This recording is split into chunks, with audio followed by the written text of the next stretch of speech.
Avant de chanter ce cantique-là, je vais témoigner. On va appeler Glenn pour dire un mot de témoignage. Amen.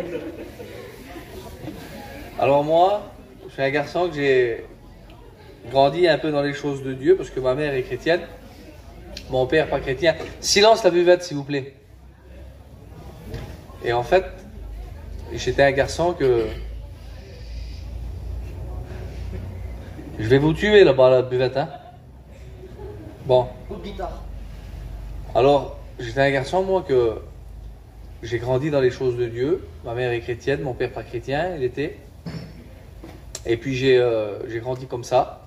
Je savais que Dieu était vivant, mais j'en voulais pas parce que je voulais découvrir le monde. J'avais soif de voir ce que le monde pouvait m'apporter. Et à partir de l'âge de 13 ans, j'ai pu être à la Réunion, 14 ans. C'est vrai que peut-être une fois ou deux, j'ai assisté à une réunion, mais c'était rare depuis ce jour-là. Je voulais plus aller à la Réunion parce que je me disais, si je vais à la Réunion et puis que le Seigneur me bénit, après je vais être obligé d'être chrétien. Alors j'allais pas à cause de ça. Parce que je voulais profiter d'abord, avoir le permis, sortir, m'amuser. J'avais dans mon cœur de l'amour pour le monde, tout simplement. Et du coup, à l'âge de 14-15 ans, j'ai commencé à sortir. J'ai commencé à m'amuser avec mes copains. On a fait quelques conneries. Et puis le temps a passé, puis à un moment donné, si vous voulez, Dieu m'appelait, Dieu me cherchait, et je refusais. Je refusais l'appel de Dieu.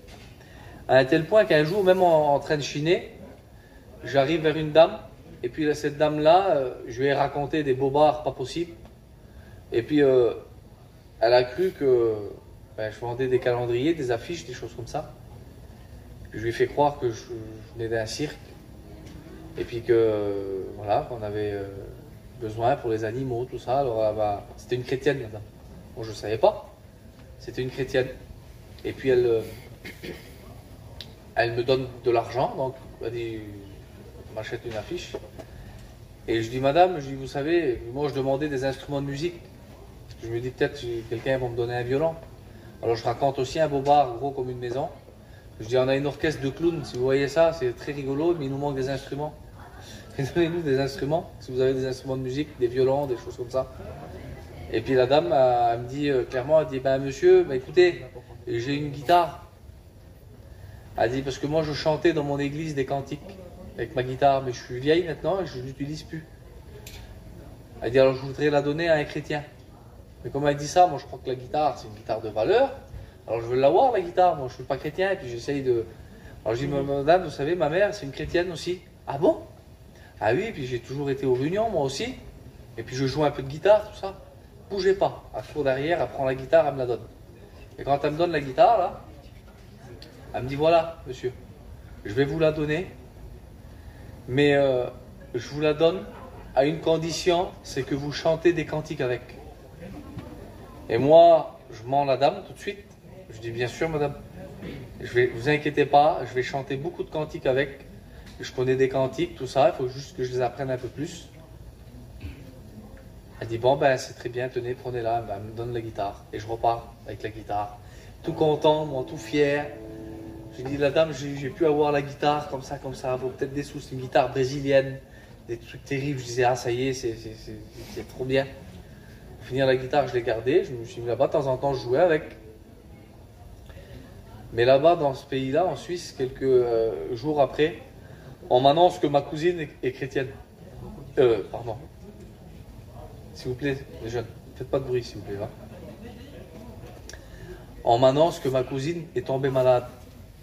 Et moi, quand on m'annonce ça, c'est le ciel qui me tombe sur la tête. Et moi, du coup,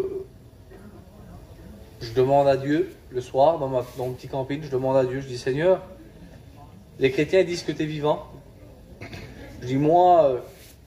je sais que tu es vivant parce que les chrétiens le disent, mais moi, je n'ai jamais fait d'expérience avec toi. Je ne sais pas. Alors ce soir, je veux faire une expérience. Parce que les chrétiens, ils disent toujours, faites une expérience avec Dieu. Là, ce soir, dans mon camping, je veux faire une expérience. Je suis tout seul. Je pleurais parce que je pensais à ma cousine. Elle avait 15 ans, elle avait la même maladie. Je dis, ça y est, elle va mourir. C'est une catastrophe.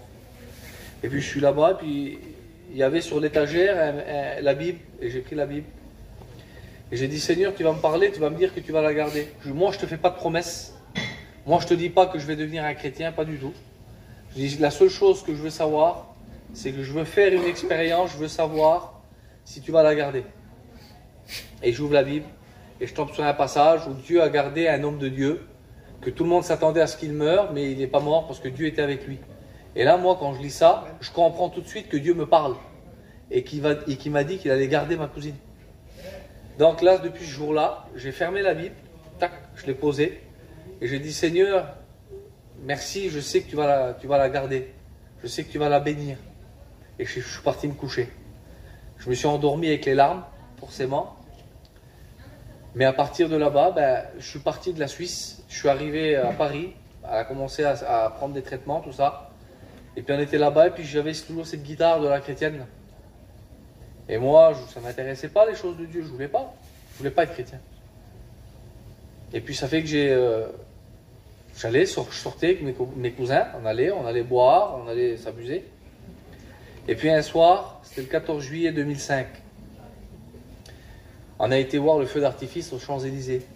Et moi, j'étais content, j'étais avec mon cousin, il y avait des jeunes, on se rejoignait là-bas, puis on dit on va se faire une soirée.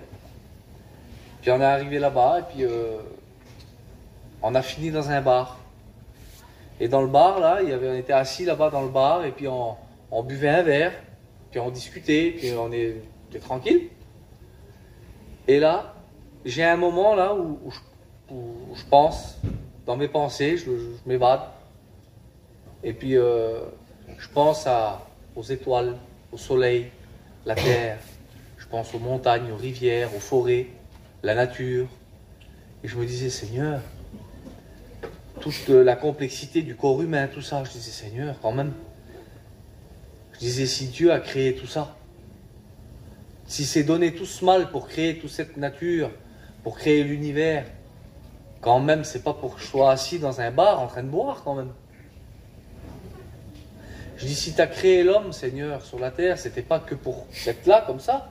C'est que tu m'as destiné une vie qui était meilleure que celle-ci que je vivais. Je dis, alors, Seigneur, cette vie, c'est laquelle? Le Créateur a tout créé, il nous a créé à nous, il nous a mis sur la terre, il nous a créé, c'est pour qu'on vive quelle vie? Et j'ai compris ce jour-là que la vie que j'étais en train de mener, c'était pas la vie que Dieu voulait que je vive. S'il m'a créé, c'était pour vivre une vie bien spéciale. Je dis alors, c'est laquelle cette vie? Et dans mon cœur, ça l'a tapé fort, ça doit être que la vie des chrétiens. Alors je veux vivre cette vie-là. Je dis alors, demain, Seigneur, je vais à la réunion. Et le lendemain, mon cousin, lui, il était empêché d'aller dans les réunions à cause de son père, il est contre les choses de Dieu. Il est venu vers moi, il m'a dit, Glenn, il dit, ça serait bien que tu viennes avec moi à la réunion. Parce que si mon père me voit partir avec toi, il ne se doute pas que je vais à la réunion. Il croit qu'on va se promener, boire un verre, se promener. Et je voulais pas, mais à un moment donné, j'ai dit, bon, vas-y, d'accord. Ça fait que j'ai monté avec lui, j'étais à la réunion de jeunesse, en dessous d'un chapiteau, c'était comme ça, là, une réunion. Et puis, quand je suis venu, moi, je suis venu pour recevoir. Du coup, je suis venu pour rencontrer Dieu. Et quand je suis arrivé en dessous de la réunion, là, les cantiques, c'était trop beau, les témoignages, trop beau, trop bien. Et quand le pasteur, il a commencé à prêcher, j'ai rien pigé. J'ai rien compris. Je pensais, là, j'ai carrément décroché. J'étais là, je disais, la prédication se termine. Et moi, je me dis, il va faire une appel maintenant, là, pour dire ceux qui vont accepter Jésus. Et moi, je ne peux pas le faire parce que j'ai rien compris. Et quand je me dis ça, là, j'ai rien compris. Je dis, Seigneur, si tu reviens, alors chercher ton église. Et moi, je n'ai pas fait la paix avec toi. Je dis, je vais rester là. Seigneur, je t'en supplie, j'ai fait une prière. Ne reviens pas ce soir chercher ton église. Laisse-moi le temps de revenir demain à la réunion, que je puisse écouter encore la réunion. Mais là, je vais me concentrer sur chaque parole du pasteur. Et là, quand il fera l'appel, après, je vais donner mon cœur, je vais lever ma main à la réunion. Je croyais que, voilà, c'était comme ça.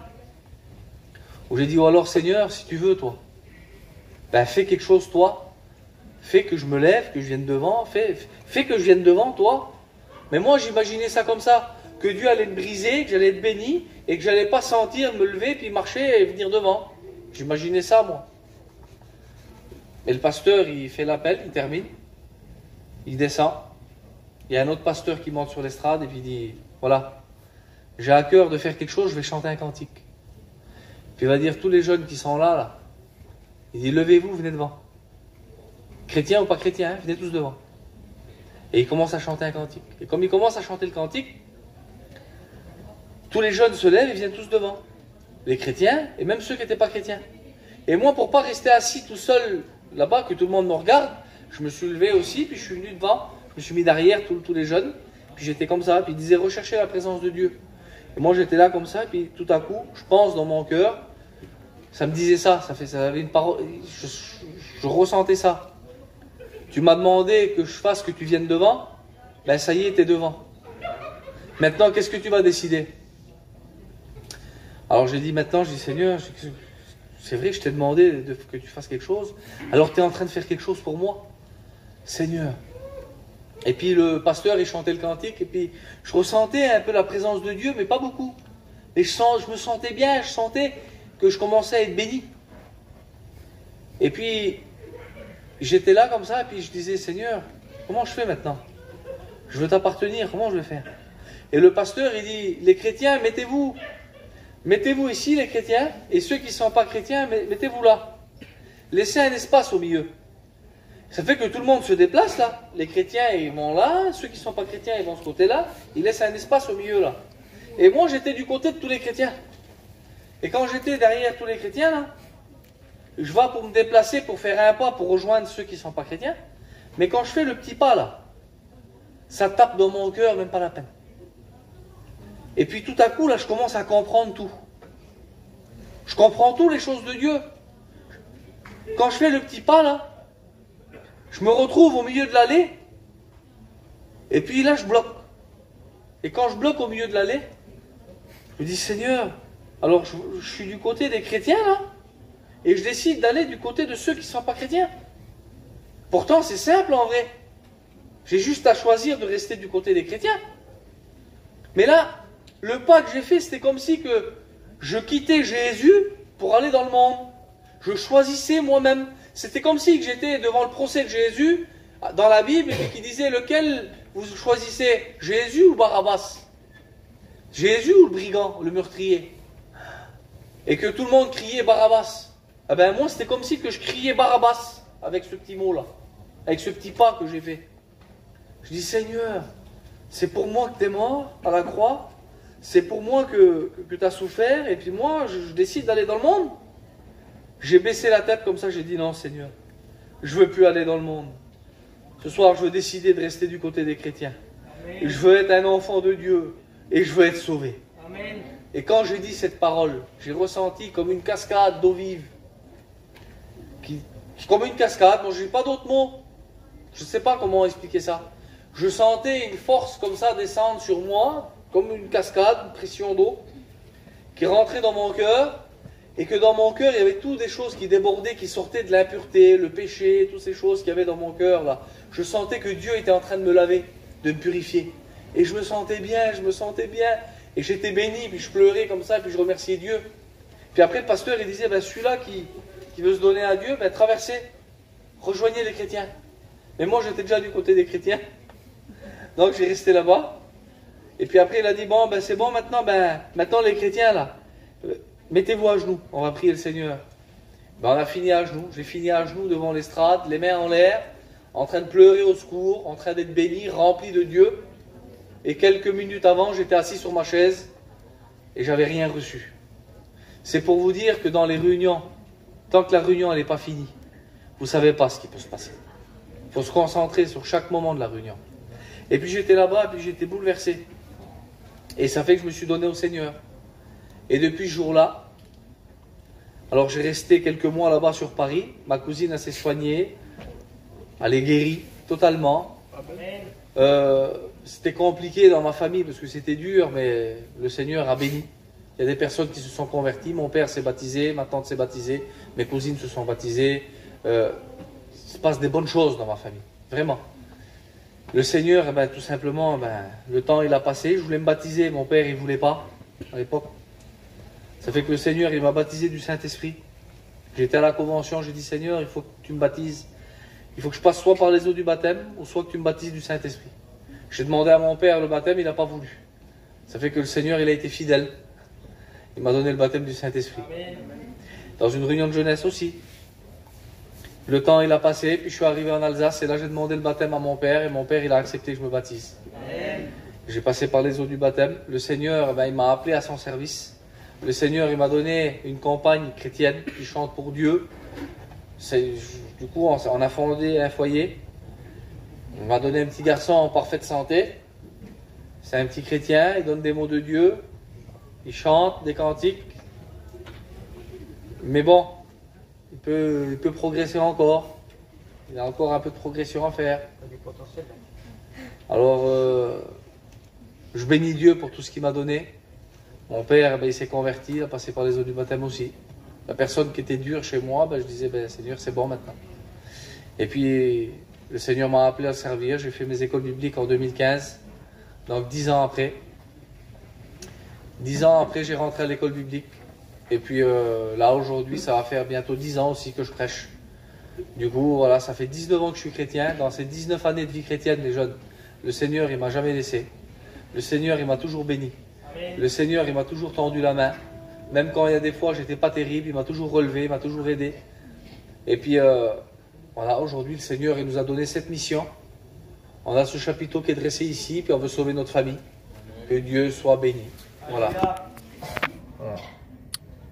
Mon histoire, elle est finie. Elle n'est pas finie, mon histoire. C'est pas fini. Il y a aussi cette réunion de jeunes de ce soir. Le Seigneur se sert de moi. Et puis il y a des jeunes qui vont se donner au Seigneur.